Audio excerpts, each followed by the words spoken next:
Ok, naslednje vprašanje nam je poslala Ana in pravi, kako lahko implementiramo personalizacijo za izboljšanje uporabniške izkušnje in povečanje prodaje, ne da bi pri tem kršili zasebnost strank. Torej, moja ključna ta zadnji del. Kjer veliko govoriva o personalizaciji, veliko govoriva o izboljšanju izkušnje strank in to velikokrat delaš na podlagi konteksta, ki ga imaš, torej na podlagi informacij, ki jih imaš o stranki. In zdaj jasna osnova, da ne kršiš zasebnosti strank, je to, da ti stranke to dovolijo. A ne? Torej, na eni strani rabiš GDPR soglasje, kjer imaš opredeljeno, kjer podatke obdeluješ in pač kako komuniciraš, in na drugi strani, ali pa še predtem, si mogel pridobiti cookie consent zaradi tega, da ti nekdo dovolj, da spremljaš njegovo obnašanje. Se to je osnova. Mislim, iz tukaj bi pa štartal naprej. Mogoče sam še to, bi tle dodal, ne zbirati preveč podatkov, ne sej to, kar že GDPR sicer prav sam po sebi, ne zbirati tistih stvari, ki jih ne rabiš.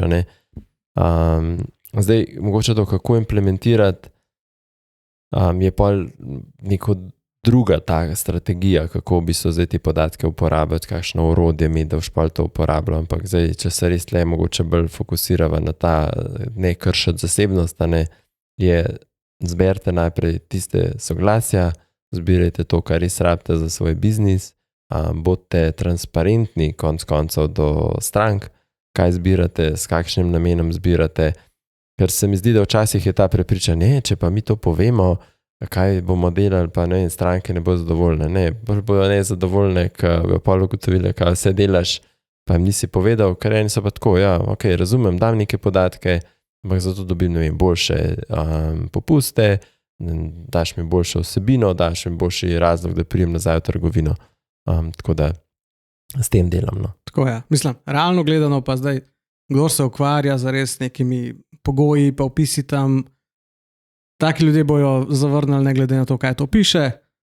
Imaš pa vse, mislim, večina ljudi pa avtomatsko poklukamo stvari. Zdaj, jaz imam svoje mnenje o cookie zakonu, ki se mi zdi, da v bistvu sami poslabšuje situacijo pa uporabniško izkušnjo na vseh spletnih straneh. Itak je noter en kup dark patternov iz stališča, zelo velik zelen gumb, da sprejemam vse, predtem si imel izpolnjen en checkbox od 3, z zelenim gumbom si avtomatsko poklikal 3. Vse te stvari, ki so v resnici grozne, ki jih lahko na nivoju browserja čist drugače bi rešvala.